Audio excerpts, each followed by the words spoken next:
Aloha listeners, welcome to another episode of the Cape and Cowcast, the podcast for everything superhero and all that's awesome in between. I'm your host Alex Burns here, guys, and today I'm joined with two other members of Team Cape and Cow, Mr. Stephen Carter. Hello. And Mr. Sam Burns. Hello. Alright dudes, this is our superhero show. Check us out on capeandcow.co.uk. You can listen to us on iTunes, Stitcher, and of course Podbean. Leave us a comment there, capeandcow.podbean.com. Check out capeandcow.co.uk for news, reviews, and all kinds of articles from myself and these guys and the rest of Team Cape and Cow. It's pretty incredible the amount of content we put up there, if I do say so myself. And of course you can get some t-shirts and mugs and all that sort of stuff on there as well. Check us out at Twitter at Team Cape and Cow for some giveaways and just some all-round geek chat. But today, dudes, we talk about Suicide Squad. It's our special spoiler review special, dudes. So go and see the movie first. I hope you've made up your own mind and put your 2 cents in there to keep the comic machine, movie machine turning.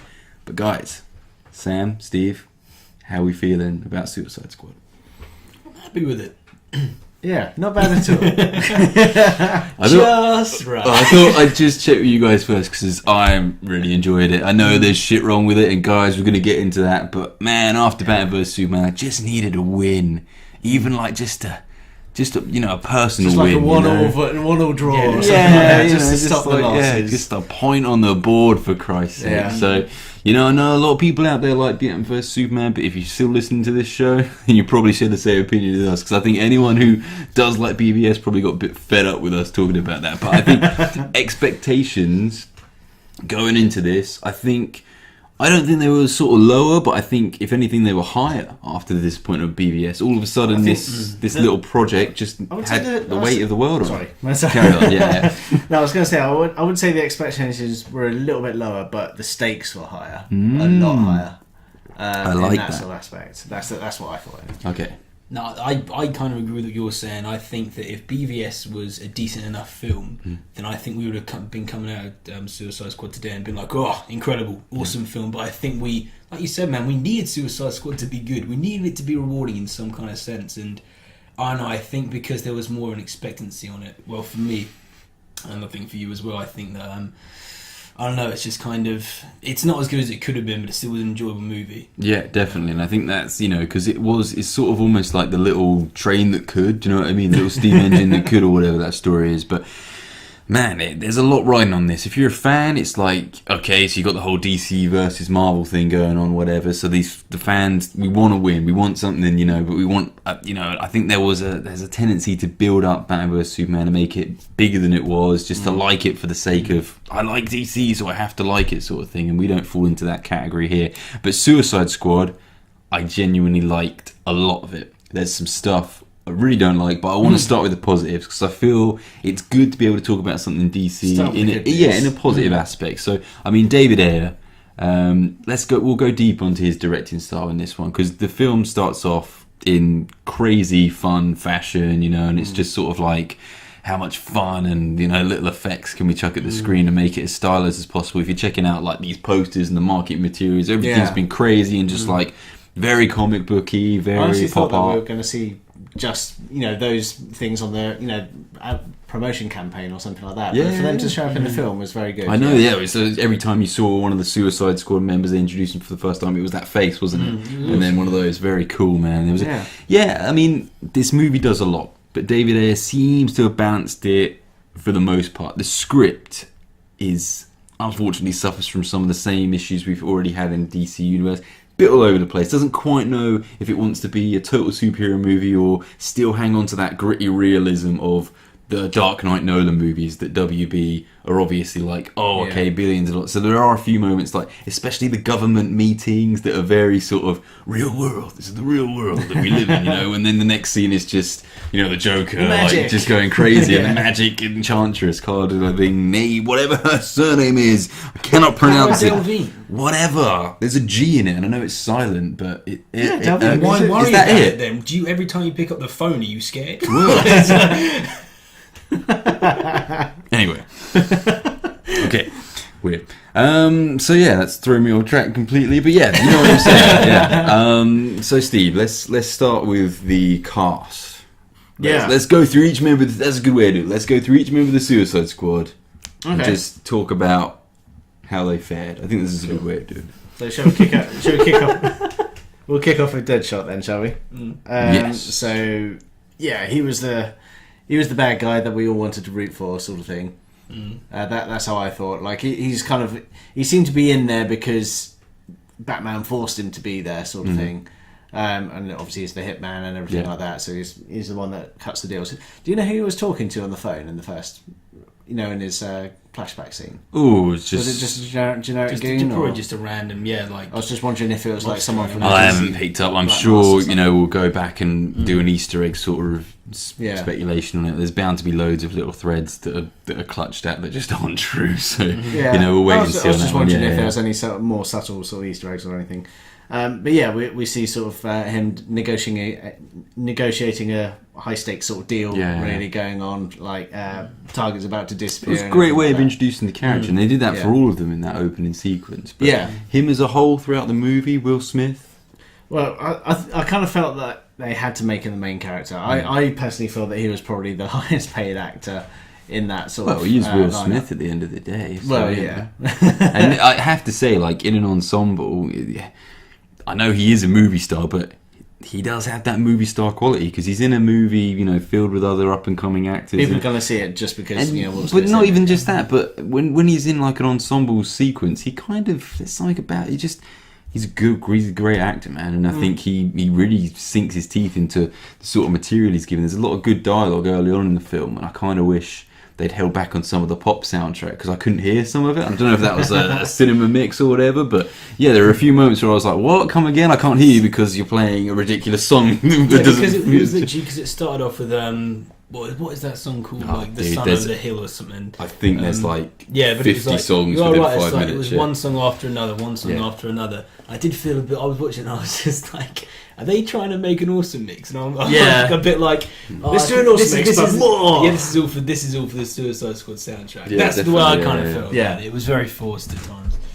Then again, it is a good soundtrack. It's a very good song. Yeah, but it's kind of like Warner Music just raided their greatest hits and were just like, what can we put in this movie without paying a lot, sort of thing. And it was just sort of like, that song will do. We'll come more into sort of like sorry, my chair's like going crazy.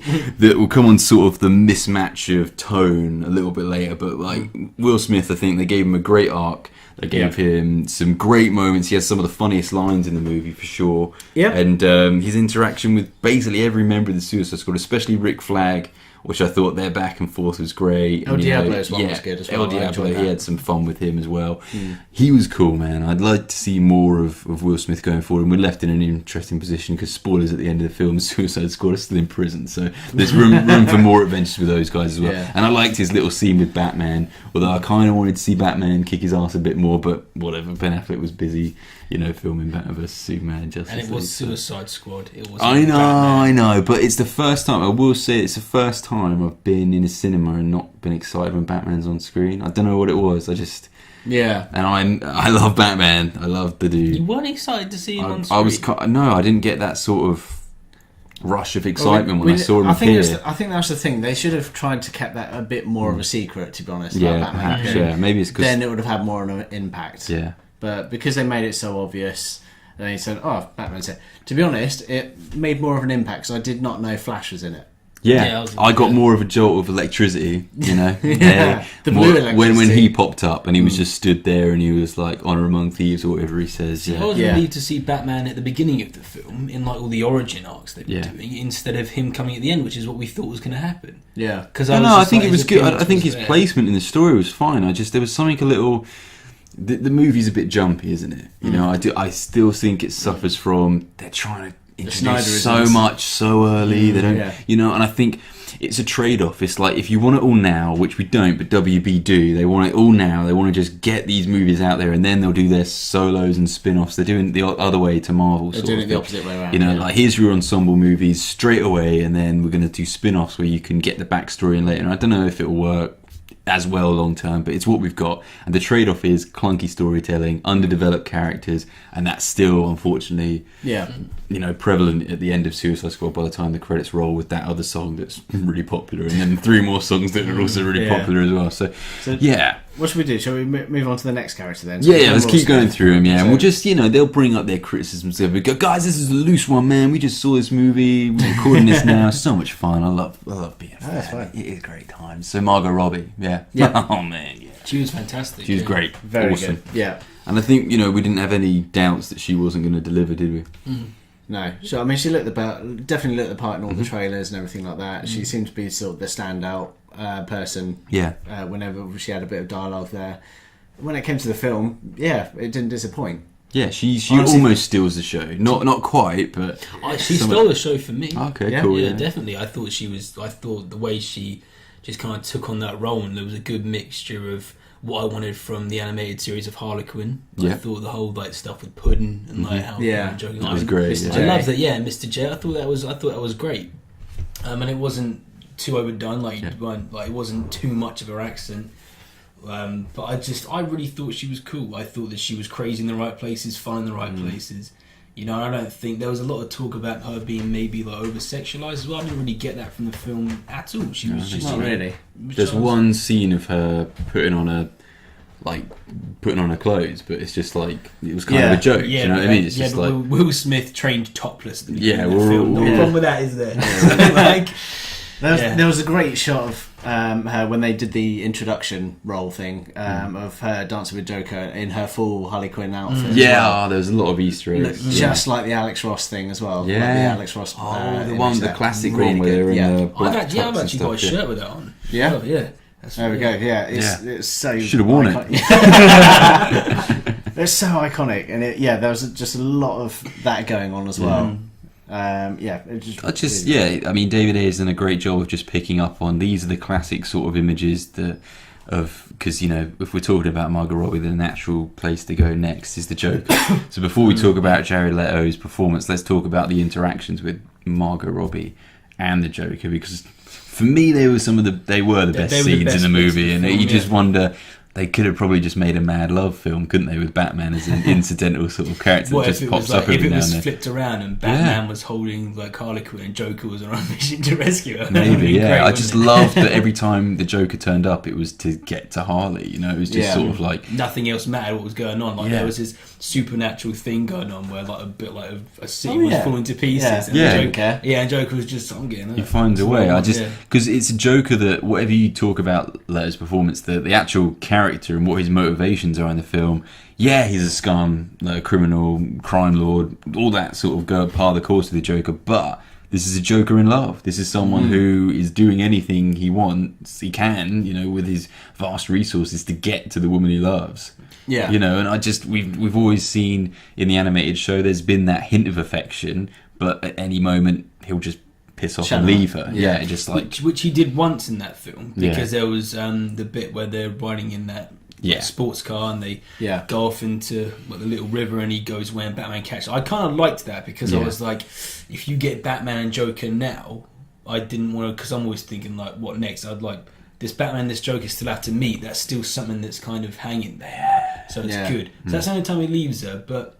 There's great bits when he does the whitening with her, makes her all white. Yeah, gets into the vat of chemicals. That's the best scene in the movie. Yeah, because it's literally it. So she's still Dr. Harley in Quinzel. She's very under his spell, and it's literally just him saying "Will you die for me?" And she says yes. And he's like, "That's not enough." He's like, "That's such an easy one." And then he's like, "Will you live for me?" Yeah. And she just basically, of her own free will, just dives into this vat of chemicals. And he just walks away. So he's like, I've done it. Nothing else now is there. But then he just has this thing where she's putting him back as well. And that's what I liked. It wasn't just a Joker being an absolute dick, which we all know he can be. It was they're both now just completely infatuated with one another. And he still will leave her when the going gets tough. That's ultimately who he is. But they will literally do anything to be in that crazy realm with each other. I loved that. And you're right, I think it was the best bit. Join me in, man. I loved that scene. For me, I've always been a fan of, what Bruce Timm and Paul Dini did in the animated series. Harley Quinn's one of the best characters. She's a character of our generation as well. So she's really 90s and she's here and now she's super popular. It's the first big live action movie she's been in. Man, I just loved that scene. I loved the way Leto took his jacket off to go in after her and then raised her out of the door. Very nice, man. And you just feel like that's the tone overall they were trying to go with it. And unfortunately, there are just a whole bunch of other sort of shitty aspects of the movie that just sort of drag you away from the craziness, which is where you just kind of want to hang out. It's like you get sucked in by it, then it's just like, actually this is actually what's going on. Yeah, This is not what the film's about. This is what we want. It's not what I was saying to you yeah. guys. Like for me, like they were the bits where it was just I'm watching a comic book film. Like the ridiculous kind of stuff they can like get away with in it.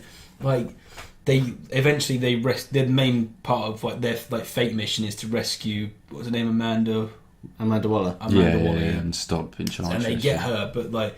And they're about to leave on the helicopter to save her and get her off. They get her out of the city, and she just says it's been hijacked. And I knew straight away it was the Joker. Yeah. And it was just great because it's just like, the Joker's hijacked like a military freaking helicopter with Apache, and he's just turn around, he's firing a machine gun just to get to Harley, and like, he throws down a rope. And I was just like, it's a comic book film. That's what. It was just what I was saying. It sucks you in, but it's just I didn't know if it was a good or a bad thing at times. So it was like, it sucked me in, but then it was like. This is the actual film I'm watching. I'm not watching Joker and Harley Quinn. I'm watching Suicide Squad. So they've got to say some stuff. I mean, how did you feel, Leto? Let's get on to his performance. Leto, I'm never sure. I'm struggling with surnames in this podcast. Jared Leto. Leto, okay. Jared Leto. I don't know about that. Might be Leto. I can understand. I can understand the backlash. It's definitely a very different Joker.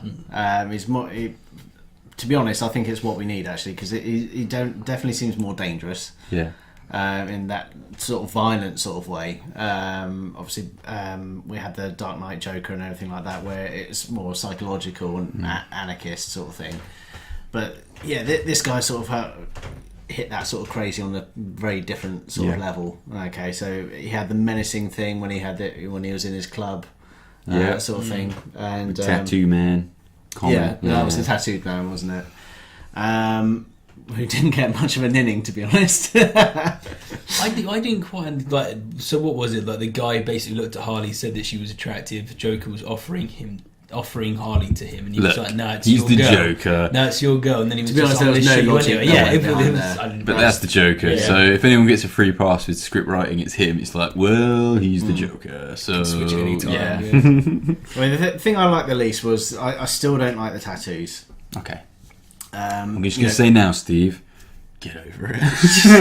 No. It just doesn't sit right with me that someone thinks, "Oh, I'm too zany. I'm going to write ha ha ha ha ha on my shoulder." And it's like, no. Who writes damage? I know. People are going to say he's the Joker. He's going to do that, but it doesn't seem quite that sort of thing. For you, your Joker doesn't seem. It's like he'd spend it sounds time like a bit doing of a that. juvenile version of what crazy is. Right. If you think what I mean. Yeah. And that's the kind of the tone that the film struck with me anyway. It was a little bit of sort of a younger perception of what crazy is and stuff like that, and a younger perception of what they had to do. A bit childish for you. It was kind of aimed at the sort of. I felt it was aimed at sort of the 12-year-olds or something like that. Steven's favourite movie of the year is Deadpool. Just putting it out there. Just So far. Anyway, not childish humour aside, I see what point you're making. Yeah, it's very sort of. Well, we've said it for ages. It's tapping into that sort of fan culture of cosplay, sort of like wearing your fandom on your sleeve, sort of thing. So the Joker is funny. So he tattoos funny things on him and wears his personality. So it's very clear, Harley Quinn is zany. She wears her. Deadshot wears guns. It's sort of like these characters are their lunacy personified.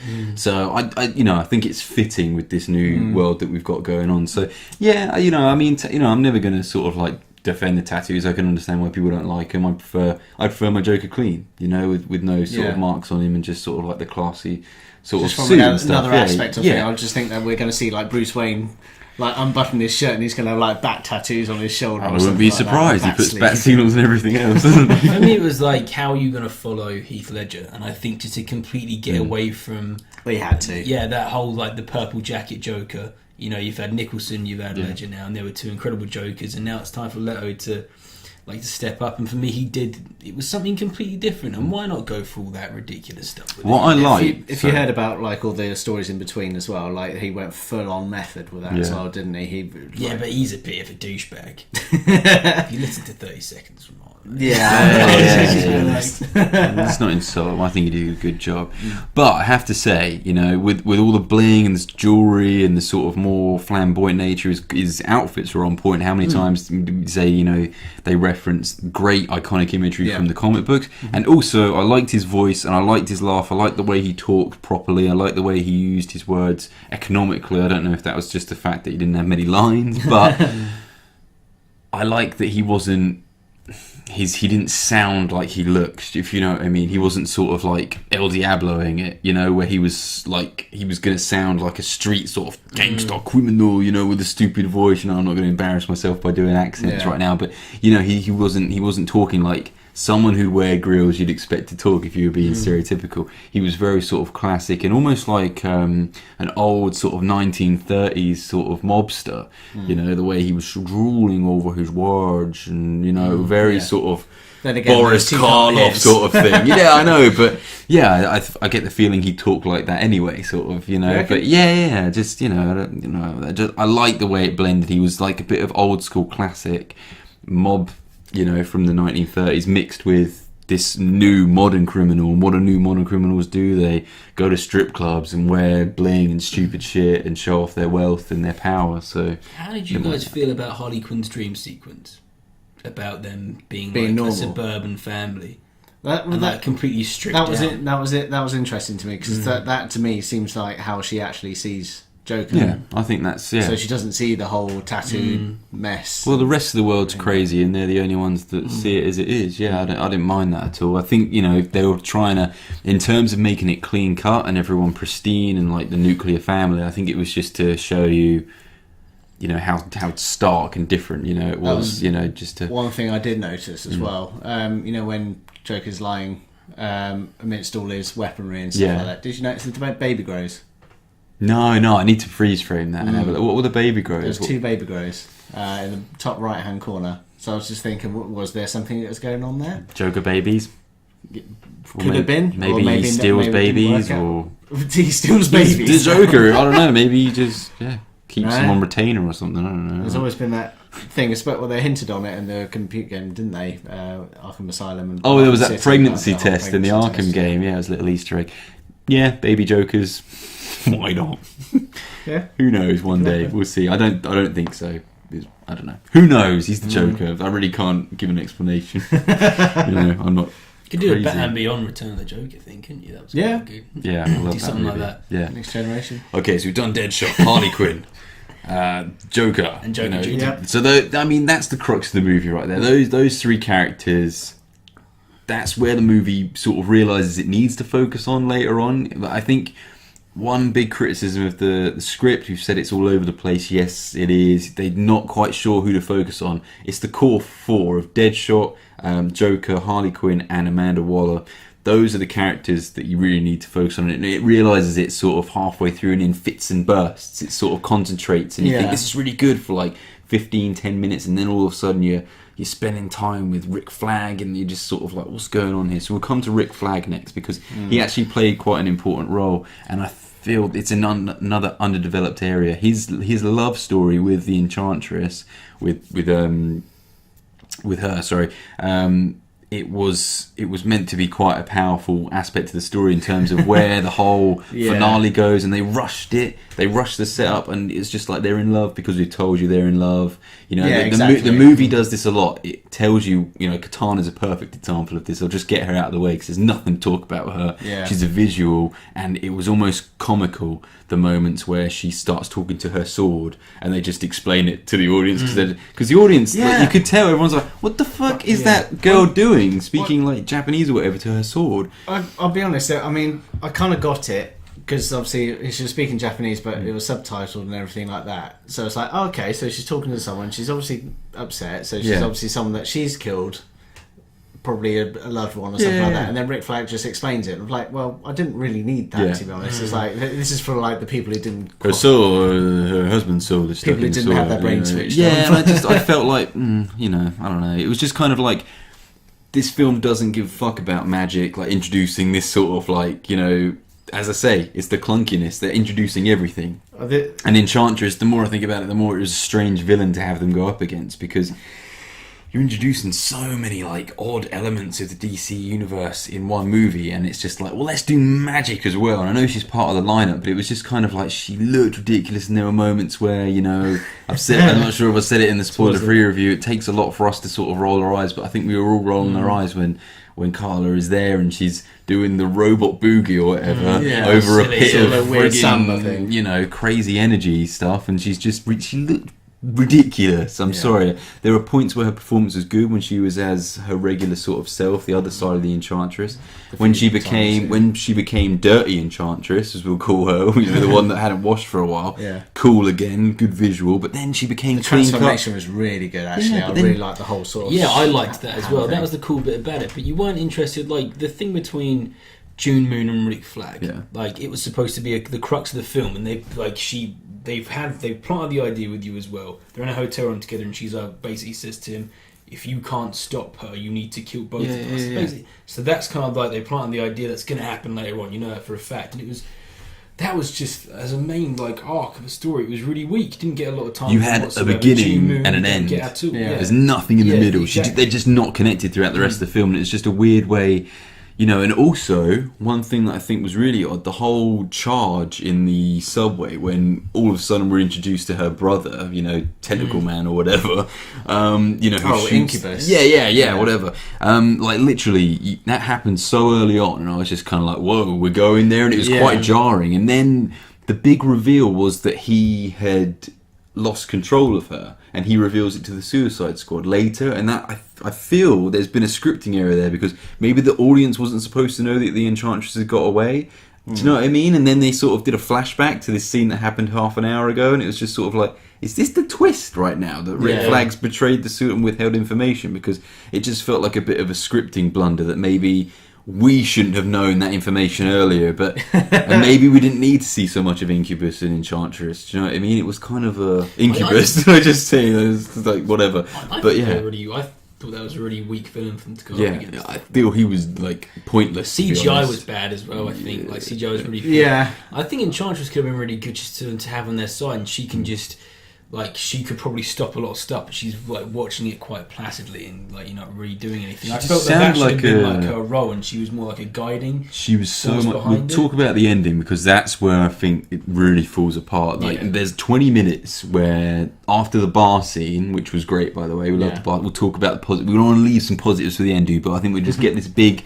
get the negative sandwich, get the negative We'll get feeling this down. clunker of 20 minutes of cinema out of the way, because it was a point where I was like, no, it's falling apart. I'm not happy anymore. I'm worried. I had that moment, unfortunately, again in a DC movie where I was just like, what is going on? Here But we yeah, go, okay, yeah. so angry English teacher Enchantress is talking about darkness and restoring the world and dancing in front of her big blue light. And she's like, she gives the visions to the Suicide Squad and all this, and it's just, it's messy, man. The fight with her, the fight with him, El Diablo is suddenly given a story surprise that makes no sense, but probably dealing based on the other characters we've got there should have been explained a bit more. He's think obviously a similar sort of thing to what they are, isn't I think he? it highlighted the struggle between sort of the DC characters. A lot of them are massively overpowered and stuff like that. So it got to the point where it's like, is Incubus that powerful or anything like that? Because El Diablo suddenly seemed to be able to overpower him really easily. Well, Enchantress says a line to him, doesn't she? It's just like, how long have you been aware of who you are, sort of thing. The metahumans are changing things. So he's obviously, like Enchantress and her brother, born with this greater power, and you know, he's one of them. He takes on his god form, if you will. And I think, you know, that's something they're bedding in, because looking at the flashback scenes in the Justice League trailer, we see some kings burying some dirt and stuff. I think they're going to explore old world magic, and we've got Wonder Woman coming up as well. So I think Apocalypse and Darkseid are going to have some type of connection going back centuries and millenniums and stuff. But anyway, that's a theory for a later podcast. But it's that scene, isn't it, where they're fighting Enchantress. Well, she's glowing blue, and it's bad. The CG's bad. It's all messy. It feels like an episode of Power Rangers, because they all have to have their little bit of dialogue. It was like, do it, and then Harley Quinn goes, no, and then Boomerang's like, oi, and it's just sort of like everyone has to get their little bit of line in before it gets all cheesy and stuff. But then it redeems itself by having Enchantress how she should have always been, as this silhouette of darkness with these red eyes. She's so much more menacing, so much more threatening. Yeah, she looks that's a better villain. Don't do it. I think it was probably like, we can't cover up this model's face because she's really popular and stuff. It's the age-old Spidey's got to have his mask on. But she looked so much better when she was fighting them all like feral and shit. She felt more like a threat, and you sort of think, did her brother even need to be in this movie? Probably not. You know, maybe she could have gone and been sort of like just one of those Civil War Baron Zemo, just maybe him mumbling the same shit every now and then. You know, it works. You know what I mean? What did he want to find? Tell me about December something. It was like a code word. October 16th. Yeah, I'd have been quite happy if Enchantress had popped up infrequently throughout the movie, sort of casually doing her plan, just like making mumbo jumbo statements that would eventually make sense at the end, and then we find out from Rick Flag what had actually happened. That might have been a better way of doing it, but after that's done, we do get the cool fight, and Captain Boomerang gets his, and they all have a bit of a Power Ranger moment. Do it now, no, you go. Harley Quinn saves the world, and Deadshot 1 in a million shot. Very cool. Very cool. I was happy with that. But yeah, that's the negative sandwich. It's jumpy. It's jumpy. I think one of the negatives for me was actually the build up to that as well. When Suicide Squad get deployed in the city, which seems to be deserted, like, for ages and everything like that. There's just a lot of nothingness. They're just walking through, doing all these like military tactics and stuff like that. But the Suicide Squad are just casually walking behind, a little bit of dialogue sort of thing. And there's a lot of that. And to me, it felt that at that point, the movie felt more like a computer game. Right. At that point, so next they're level. kind of like shooting waves of mindless drones or whatever. They're more walking, then more waves, and then the boss fight at the end, sort of thing. That's how it felt to me. It definitely felt like very significant levels and stuff like that. I think it showed its budget a little bit, because it wasn't given quite the same, and we know there were some expensive reshoots done as well. So I think Warner's maybe tried to beef it up, comedy and stuff like that. Added some comedy in there as well. I feel they've held a lot of stuff back, so there was definitely some stuff in the trailer that was cut out, so it'll be interesting to see what gets added in. I'm sure the Joker's got a few deleted scenes in there. Jared Leto, he's already said, struggling, Sam, don't look at me like that, surnames, man. Anyway, but there's a lot to be positive about coming out of this. Let's get some more little fun sort of bits out of the way. There's so many great little elements. I loved all the stuff in the cells. Killer Croc was spot on. I loved his. We saw Batman take out Deadshot and Harley Quinn. I kind of wanted to see him fight Killer Croc, but maybe we'll see that later, because that would have been an awesome one. Yeah. We get some great dialogue about Superman. It almost made me feel good about him dying at the end of BB, the way they handled it, just because they're acknowledging it. It's now part of the wider universe. We're at that point where we thought we'd be, and I kind of like the casual mentions. It brings the universe together, and the stakes were high again. Unfortunately, we said this about these DC movies. They've maybe got to move away from the world ending every movie. Bring it in a little. So, we did get another end of the world scenario yet again. It's just kind of like, it's a Suicide Squad. They don't necessarily have to be dealing with threats on that level, because I was questioning why Wonder Woman and Batman weren't looking into if they're assembling the Justice League, and you can say, done it yet. You can tell. Maybe I know Wonder Woman has to get a plane to places. She's a big Turkish airline fan and all this sort of stuff. But I never asked those questions in a Marvel movie. Why isn't he showing up here to handle this? Because they've established the rules and boundaries, but DC maybe want to move away from, if it's the end of the world again at the end of every movie. It's just a bit, I don't know, rein the threat level. It's repetitive. It doesn't make any sense. Like, why would you have Harley Quinn, as cool as she is, but she's swinging a mallet and can shoot a gun, and Captain Boomerang? Why would you have them going up against something as powerful as that?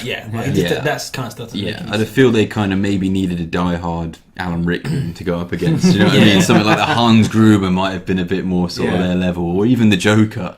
Do you know what I mean? I thought it like Mask or something like that. Well, I thought it was going to be them versus the Joker for a long point, but then we saw the magic stuff in the trailer. We thought it'd be more Wonder Woman connected, didn't we? Sort of set that up a bit, but that's not what we got. Slipknot. Can I just say? Can I just chime that in here? I loved it, because as soon as he rolled up with no ceremony whatsoever, I was just like, Yeah, he's going to be the show test. the explosion. Yeah, Captain Boomerang was great. I think, the way he sort of put the idea in his head, just like, I wonder if these are going to blow up. Yeah, if we like go. a tester. It's just like, Some mind let's get out of games. it. Yeah. He was very subtly funny, Yeah. Captain Boomerang. Like, Fan of the tinny as well, Yeah, I love that. He Yeah. was just casually drinking beer, like this really cheap beer throughout the entire film.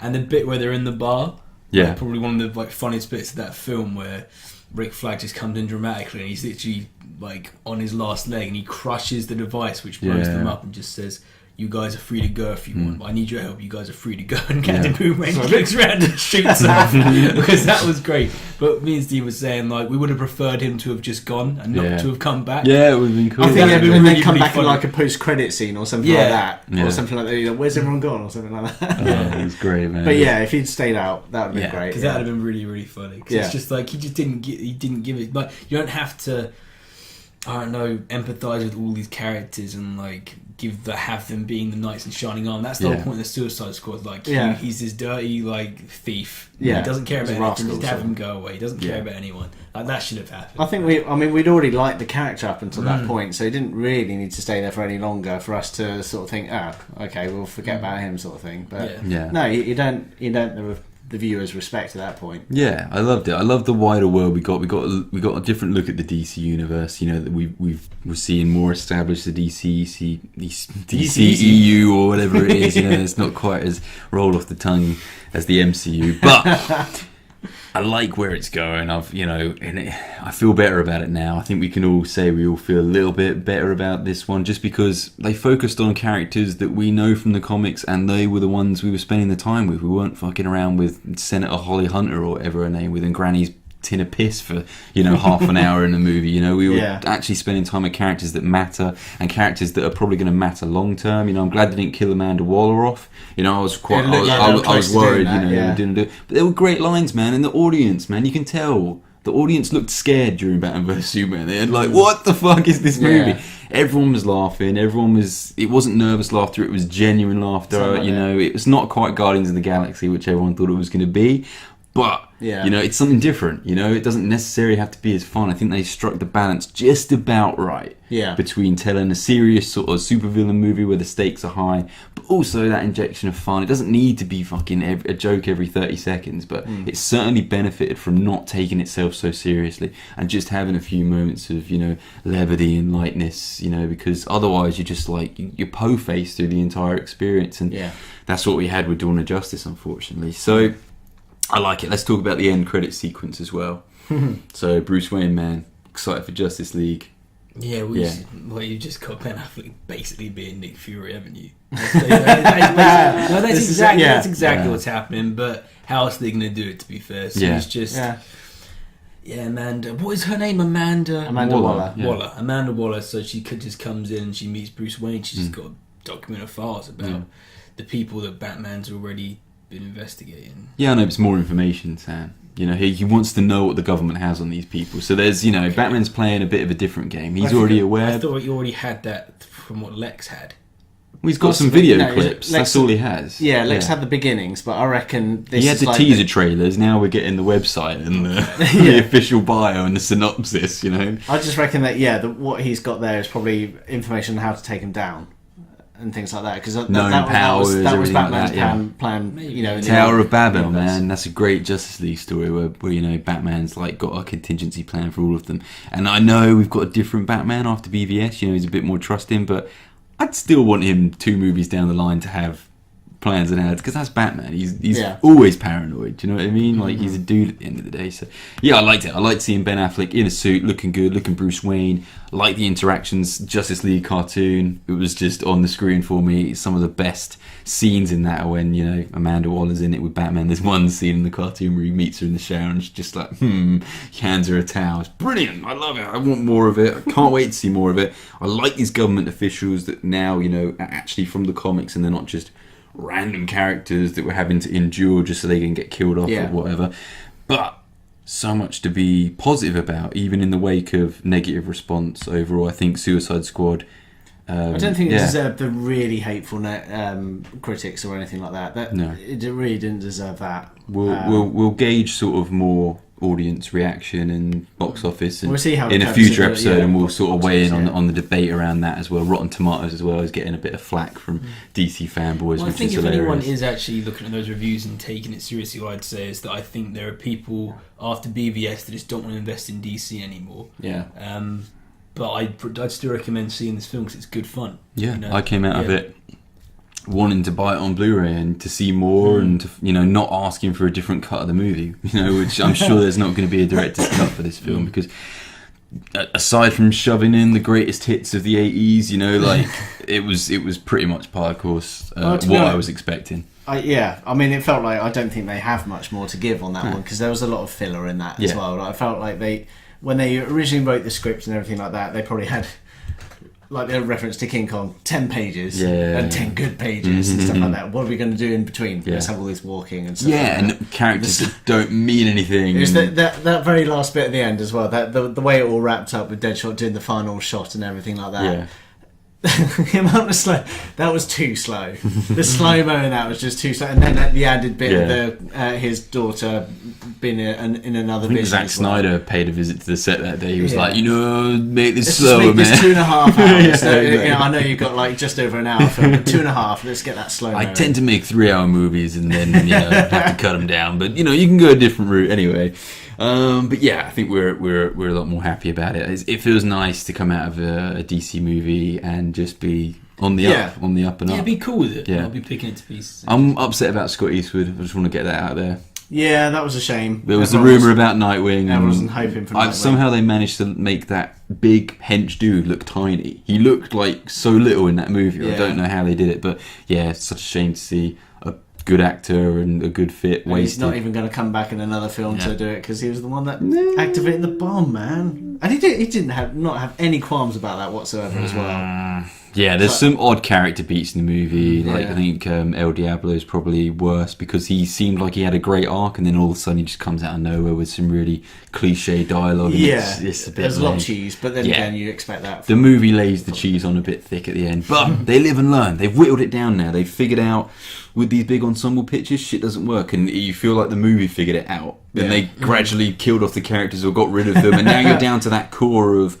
the characters you do care about, and they're in a good place, and we've got an exciting sort of future with Harley Quinn busting out, and sort of the pandemonium. And also that's having gonna- that relationship with Deadshot as well, because they got on really well, didn't they? Yep. Deadshot, we've got Captain Boomerang left, we've got Rick Flag, a bit more interesting now that he's sort of warmed to these characters, and they spent the whole movie trying to keep him alive so they didn't die as well. Killer Croc, eager to see more of that dude, I'd like to see Killer Croc sort of get a little bit more into his evolution as well, get a little bit more monster-like as well.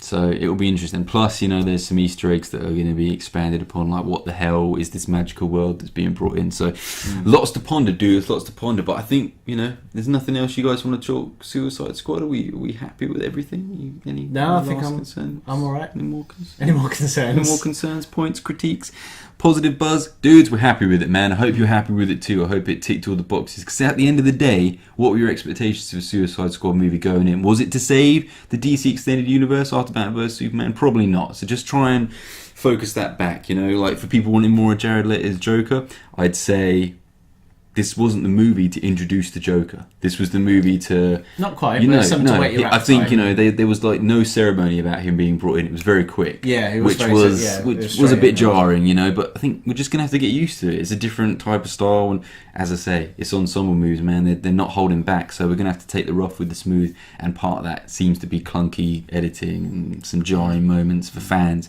But I think if you're a casual audience goer, you're just going to be taking it in your stride like, oh, cool. If you want a film that you want to be entertained and stuff like that, then this is it. I'd put that on again. I will watch that movie again. And I'll look forward to watching it again, So, nice. I'm glad to see there won't be an Ultimate Edition of Suicide Squad. Might have spoken too soon. Maybe there will be. We'll see if Rotten Tomatoes has that effect. Anyway, guys, that's been another Cape and Cowl spoiler review, so thank you very much for joining us. Make sure you check out news, reviews, and all kinds of articles at capeandcowl.co.uk. If you've been listening to this on Podbean, thanks. iTunes, thanks. Stitcher, thanks. capeandcowl.podbean.com. Subscribe to us there and drop us some comments. There's a bit more interaction on that one, so we promote that a bit more.